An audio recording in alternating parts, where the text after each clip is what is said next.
All right, last week I tried to make this video and it didn't work, so I'm going to make it again today, connecting the dots between the importance of Psalm 83 and the importance of Barack Obama and what he's doing in support of the nations in Psalm 83 who are going to attack Israel. And if you're supporting those nations who are going to attack Israel, obviously you're not supporting Israel. And let me show you what I'm talking about here. For those of you who may not know about Psalm 83, it's a war that hasn't been fought yet. You'll know exactly who's going to be in this war. Number 1 through 10, all of the names from the Old Testament, and the modern day people for those Old Testament names. For example, we were dealing with Syria in my first video today. Syria in the Old Testament is the modern day Syrians and northern Iraqis. And so you can go through there and look at who they are, but all of these nations are going to come together with one consent, and their consent is to try to come and wipe out Israel. Now, what I wanted to show you was a video, first of all, that was taken a while back, and it was showing the Obama is sending Patriot missiles to Jordan. All right, so that's number one. Jordan, as you see up here, is listed. You'll see it right here in number 4, Amman, and they are the Palestinians and the northern Jordanians. You also see in number 3, Moab, are the present-day Palestinians and central Jordanians, and also the tents of Edom, the Palestinians and southern and south Jordanians. So there you have the Jordanians. So why is the President of the United States giving arms and support to the Jordanians who are eventually going to come against Israel? Your guess is as good as mine. Apparently he doesn't know what the Bible has to say, but let's watch this video. Let's take a quick look at some of the other top stories in the Situation Room. Right now, the U.S. is sending a Patriot missile battery, F-16 fighter jets, and about 200 military planners to Jordan. The equipment is for a military exercise, but given concern over Syria's civil war, there's still a chance it will stay longer. The military plan. See that? He said stay longer. And he's sending the jets and these Patriot missile battery launchers to Jordan.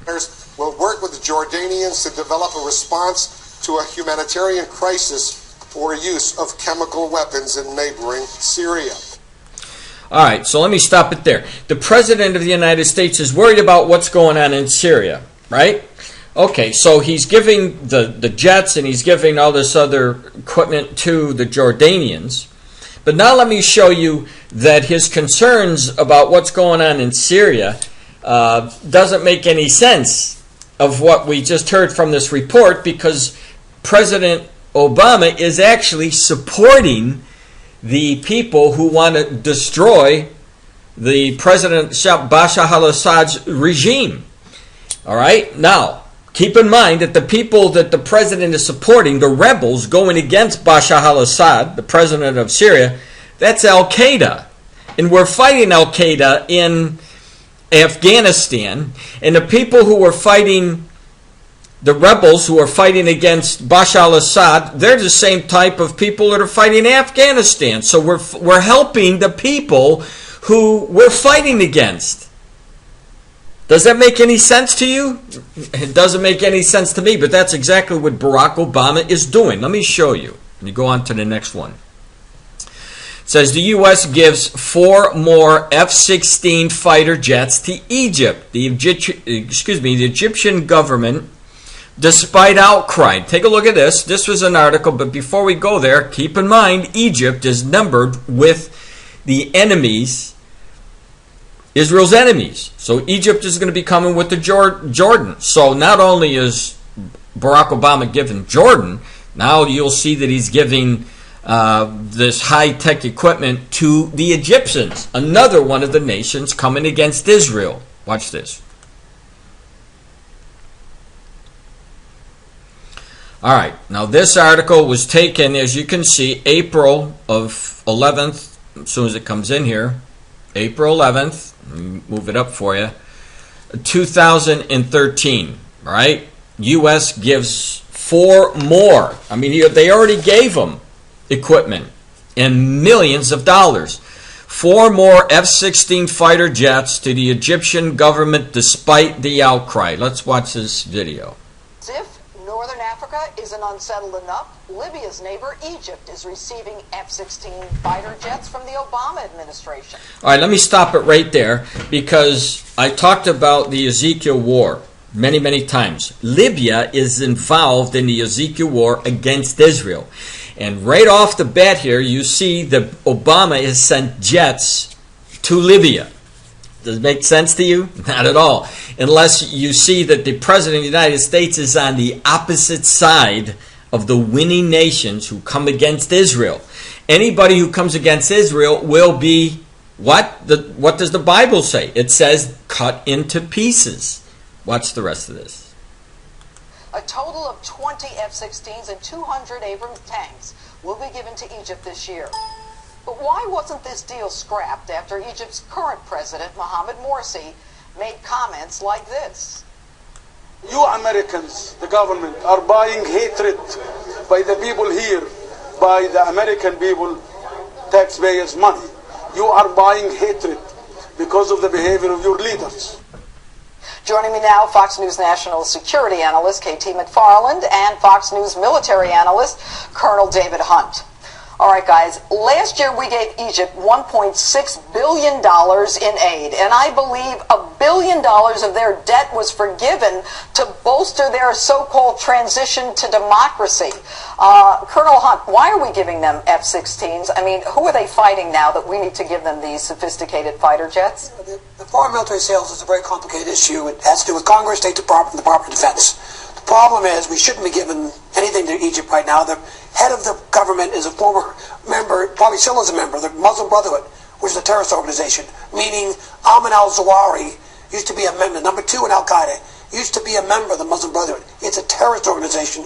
We should at least delay this sale until we get some It's not even a sale. We're giving it to them. That's how it works. We're giving it to them. So you have Barack Obama giving them, and this is a total of each jet, by the way, $30 million.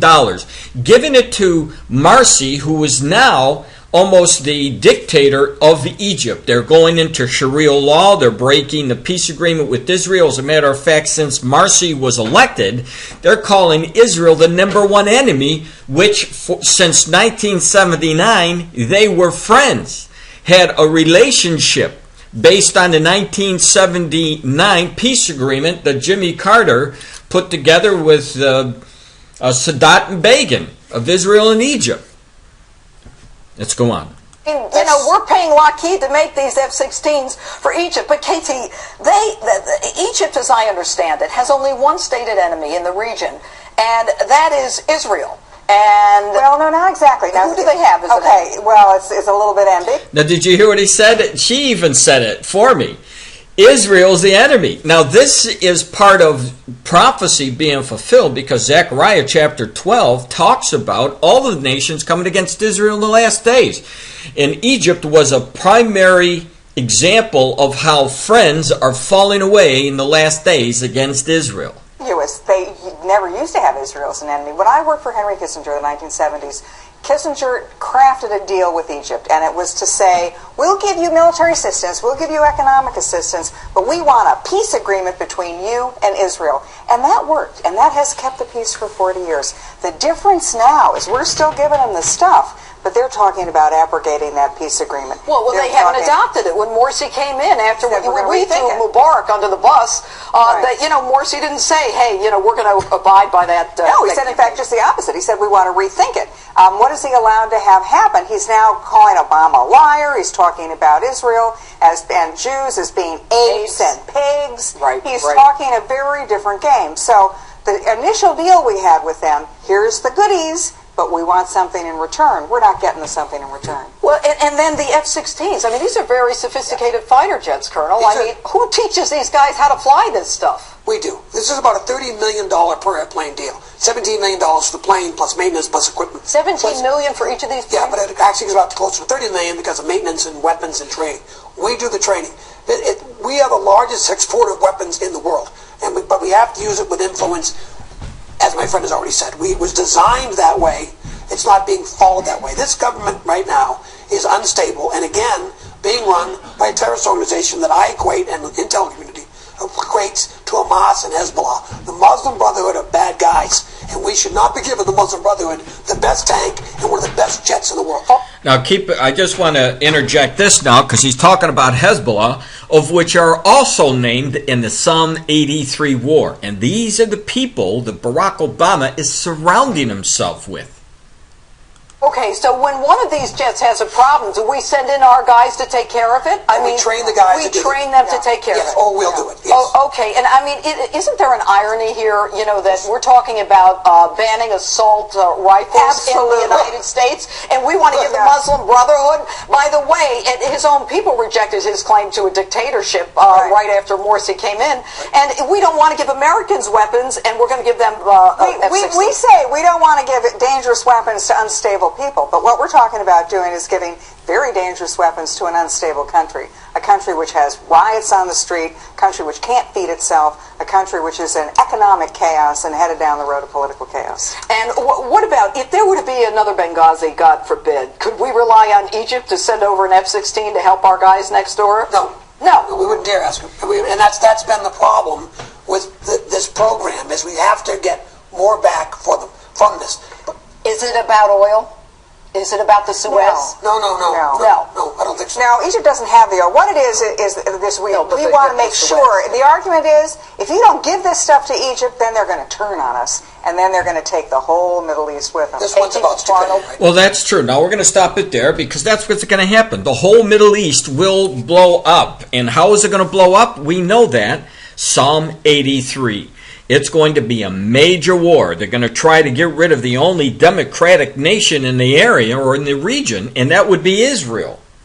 So now let's go back. All right, so let me go now to the next piece of evidence that I want to show you that Israel has, the knife in the back by Obama. He said he's, their best friend, but, he's stabbing them constantly in the back.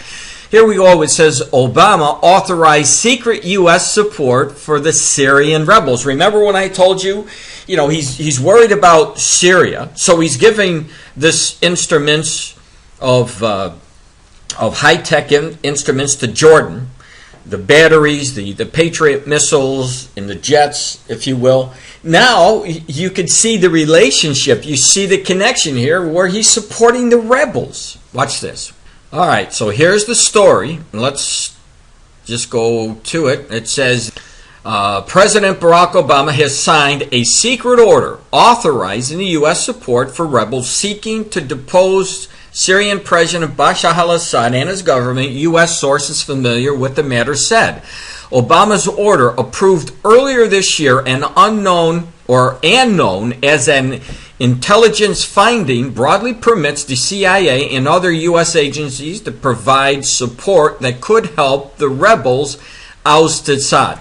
So you have the proof right there. You have Barack Obama in bed with the Jordanians under the guidelines of we're concerned about Syria, but yet he's in bed with the very people that he's fighting against, the rebels. He's supporting the rebels against Bashar al-Assad.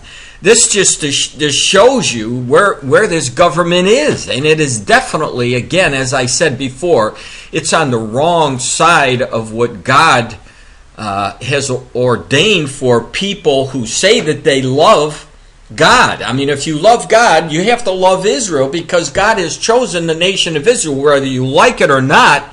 He's chosen Israel to show the world that he is God through this nation. He's going to sanctify his name through this tiny nation of Israel. You'll see that in Ezekiel chapter 38 and 39. When that war is over, you'll know that God's name was sanctified. He specialized, he picked a certain day, a special day, for that war of Ezekiel 38 to sanctify his holy name. Now look at this. Let's go to the next article. And this one is called The First on CNN. The White House signs off new aid for the Syrian rebels. Okay, so let's just see what that says. This will fortify what I'm trying to show you, that Bashar al-Assad is being attacked by the same type of people that we're supposed to be fighting terrorists against. President Barack Obama has signed off on a new package of non-lethal aid for the Syrian rebels, U.S. officials tell CNN, signaling an administration is cautiously wading further into the conflict. Officials of the White House approved the package at a meeting of the National Security Council last week. The move reflects what officials describe as a ramped-up effort to change the military balance on the battlefield in Syria. It follows a decision by Obama last month to send food and medicine to the rebels, the first direct U.S. support for the armed opposition. Other agencies have been briefed on the final elements of the package, which is expected to be detailed at the White House meeting this week. We have no new decisions on assistance to announce at this point and continue to review every possible option that could could help end the violence and the acceleration of political transition. So, here's the bottom line. The bottom line is Barack Obama is supporting Al-Qaeda. He's supporting rebels who, by the way, have stated, now get this, one of the most important parts of information that I'm going to give to you right here. The people that Barack Obama is supporting, the rebels, they have stated that once they get rid of Bashar al-Assad, they are going to attack Israel. Now, if Barack Obama is really a friend of Israel, what in the world is he doing giving Al-Qaeda support that is going to try to oust Assad, and as soon as they do that, they're going to attack Israel? We are definitely on the wrong side of what's going to transpire in the near future. What I mean by that is, if you help the nations that are listed in the Psalm 83, apparently that's exactly what Barack Obama's doing, then you can count on the United States to be cut into pieces by who? Well, obviously, it's going to be by the curse of God that we see in Genesis chapter 12. Don't know how it's going to happen, but all I know is it will happen. America is in for some radical changes. They're not going to be good, and they're going to be part of the curse that's falling on America for supporting people who want to wipe out Israel, because that's what Psalm 83 is all about, to get rid of those people, the Jews, once and for all. And Barack Obama is certainly showing us the balance of power that he's using in the Middle East is all going towards the Al-Qaeda sponsored people that we're supposed to be fighting to stop the terrorists. Doesn't make any sense at all what he's doing. All right, so let's move now to this next one. There's also, when you go there, I didn't go all the way down, but the article that I just came from, there's a video, and in that video, when you read the excerpts of it, you'll see that they're shouting about getting in to Syria and then attacking Israel. So let's look at this. Now, at a time where Barack Obama is giving millions, and you even heard in that other video, billions of dollars, just giving it to them, to the enemies of Israel, like Jordan and Egypt, and the rebels that are fighting the Syrians. And at the same time, he's given all of these people this extensive amount of money. He's cutting aid from who's supposed to be our friends, our allies, Israel. Look at this.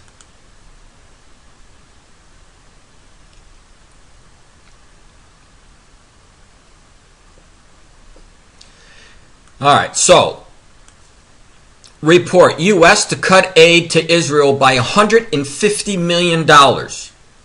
Says although the cuts will be lower than expected, Israel will nevertheless feel the sting of the acts of America slashes its budget for fiscal 2013, sources said Thursday, as in an as yet confirmed report.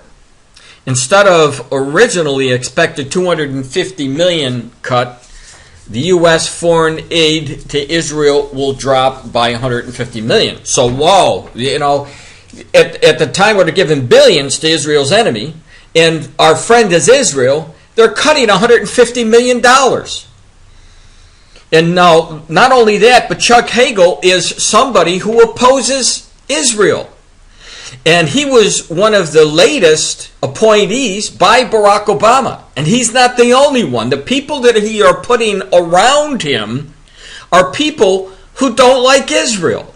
And if you are a friend of Israel, why in the world would you do this? It's just more evidence that Barack Obama is not a friend of Israel, and I believe that he has an agenda in the back of his heart to get rid of Israel. Let me show you. Now, my live presentations and in my book, because I update my book all the time, but all the way back 2000, I think you can go back to 2002, but in 2008 I was warning. I even put this same video that I'm going to be showing you. I gave you the link and I talked about this in 2008, and I warned you about this person, Samantha Powers. Why did I warn about Samantha Powers? Because when you listen to this interview, you'll see that she's talking about a forceful attack against Israel. I'm going to fill you in on what's going on here. But this is another appointee by Barack Obama putting a person in here who obviously has a disdain for the nation of Israel. Watch this. Let me give you a thought experiment here, without asking you to address the Palestine-Israel problem. Let's say you were an advisor to the President of the United States. Now, before he even goes any further, notice what he said. Without talking about the Palestinian-Israeli problem. Let me go back just so that you get this, because this is important. Without asking you to address the Palestine-Israel problem. All right? So, he's talking about this very specific problem, right? Israel and Palestine. But he says,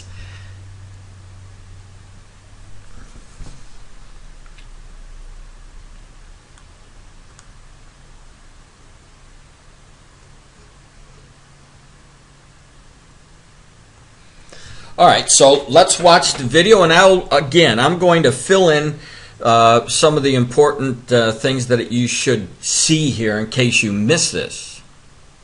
Let me give you a thought experiment here, without asking you to address the Palestine-Israel problem. Okay, first of all, he's centered in on the Israeli-Palestinian problem. But in a way, he's saying that, let's do an experiment without addressing this specific problem. But this is the beginning of it, talking about, because they're obviously talking about this Palestine-Israel problem. But listen to what she says, because she's going to home right in on it. Let's say you were an advisor to the President of the United States. How would, in response to current events, would you advise him to put a structure in place to monitor that situation, least one party or another be looking like they might be moving toward genocide? Well, I don't think that in any of the cases a shortage of information is the problem. And I actually think in the Palestine-Israeli situation, there's an abundance of information. And what we don't... See that? She goes right to this problem, Israel and the Palestine. Now, in the beginning of it, he said, let's not go there. But she went there anyway. She's the one who brought it back into place. Watch this. Need is some kind of early warning mechanism there. What we need is a willingness to actually put something on the line in service of helping the situation. And putting something on the line might mean alienating a domestic constituency of...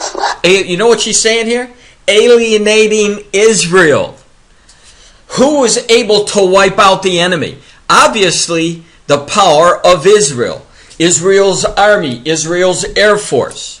Many, many articles have been written about the bullying of Israel against all of these Arabs. So this is what she's really pointing to.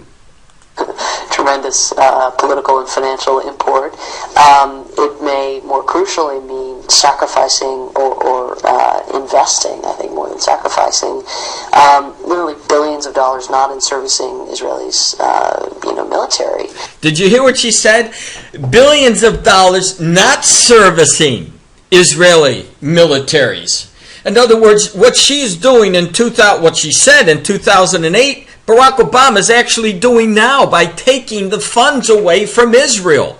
And now this lady has been just appointed by Barack Obama. Do you see how it's coming together? Again, surrounding himself with people who don't like Israel, taking funds away from the only real democratic nation in the region, in the Middle East.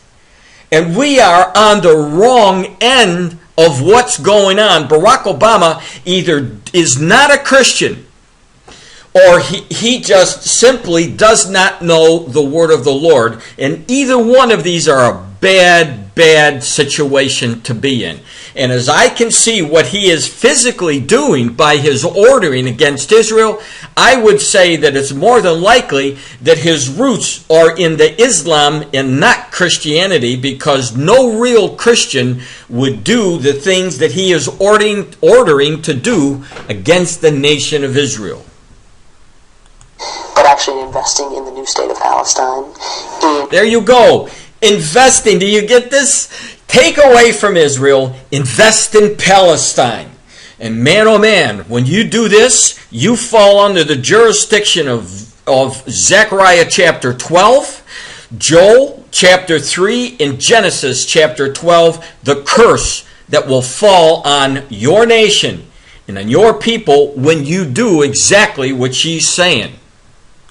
Investing billions of dollars, it would probably take also to support, I think, what will have to be a mammoth protection force, not of the old, Srebrenica kind or the Rwanda kind, but a meaningful military presence, because it seems to me at this stage, and this is true of actual genocides as well, and not just major human rights abuses, which we're seeing there, but is that you have to go in as if you're serious. You have to put something on the line, and unfortunately, imposition of a solution on unwilling parties is... Now, she's talking about Israel, unwilling parties to give a two-state solution, to give land back. That's who she's directing everything she's talking to. It's directed towards Israel. What she's saying is, have an army.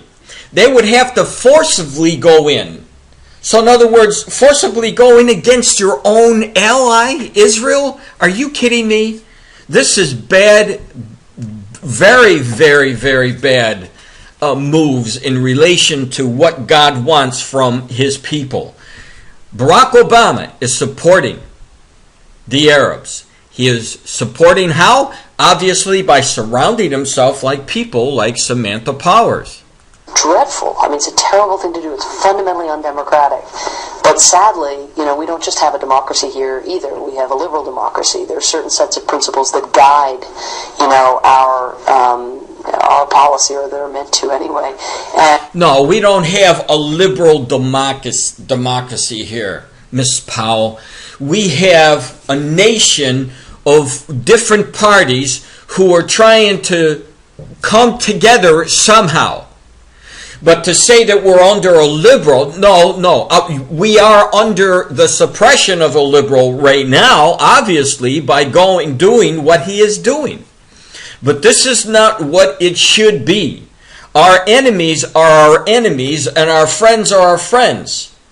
And when you define who those people are in one side of your mouth and then take actions against those people, man, it is bad news, and that's what's happening to the nation of Israel. And there, it's essential that some set of principles becomes the best benchmark, rather than a deference to people who are fundamentally, politically destined to destroy the lives of their own people. And by that I mean what Tom Friedman has called Sharafat. I do think in that sense there's that both political leaders have been dreadfully irresponsible, and unfortunately... Again, you see both leaders. She's talking about Israel and the Palestinians.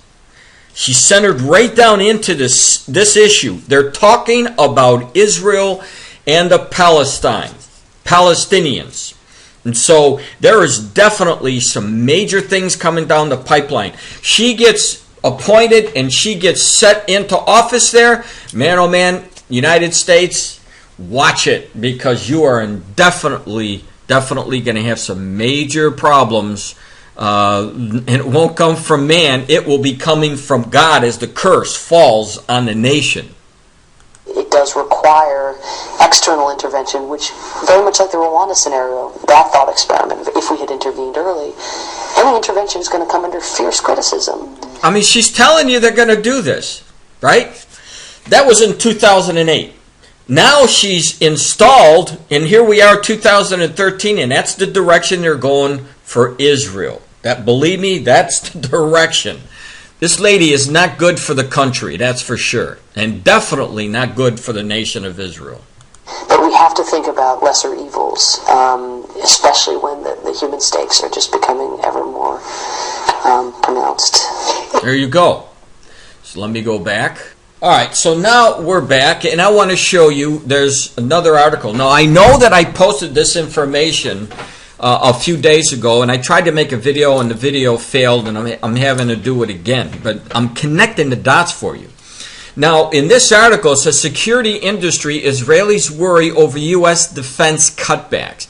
This was an article that came out a while ago. Let me show you the article. I'll connect the dots for you. It says, despite the U.S. President Barack Obama's pledge of eternal support for Israel, the Jewish state worries that defense cut will jeopardize U.S. military aid. And that's what we're seeing now. That's what he has done. He's in a process of doing that.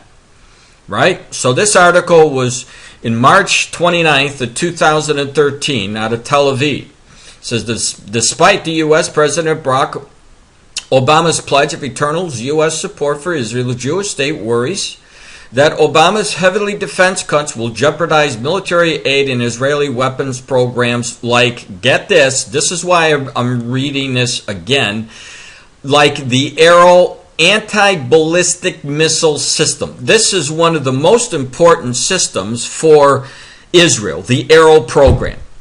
Israel was worried about this back in March of 2009. Now, at a time when Barack Obama is giving all this equipment to the enemies of Israel that are all listed in the Psalm 83, we see that Israel is being cut. Not only that, but this program, the Arrow program, which is a high sophisticated program, one that Israel definitely needs. I want to go back and show you, make the connection for you, then you'll be able to see for yourself. I'm going to go right over to it. This has to do with the arrows, because now on June 3rd of 2003, guess what? It says the U.S. publishes details of missile base Israel wanted to keep secret. This is the Arrow program. The Arrow program that Israel was worried about. Okay, you'll see it right here. There's the arrow. It says the Obama administration has promised to build an Israel state-of-the-art facility to house a new ballistic missile defense system, the Arrow 3. As with all Defense Department projects, detailed specifications were made public so that the contractors could bid on a $25 million project. The specifications included more than 1,000 pages of details on a facility, ranging from the heating and the cooling systems with the thickness of the walls. If an enemy of Israel wanted to launch an attack against a facility, this would give him an easy how-to guide. This type of information is closely guarded, and its release can jeopardize the entire facility. Now, we know that there's been a lot of problem with release of information with the Obama administration. We also saw that there's a lot of information that they're keeping from the American public, like how many people are being spied on by the government on your phone calls. And no doubt what I'm doing here is probably being spied on, because I'm talking about Barack Obama. This guy is dishonest. This guy is probably the president who has the more power to bring down America. He's not helping America. He's bringing America down.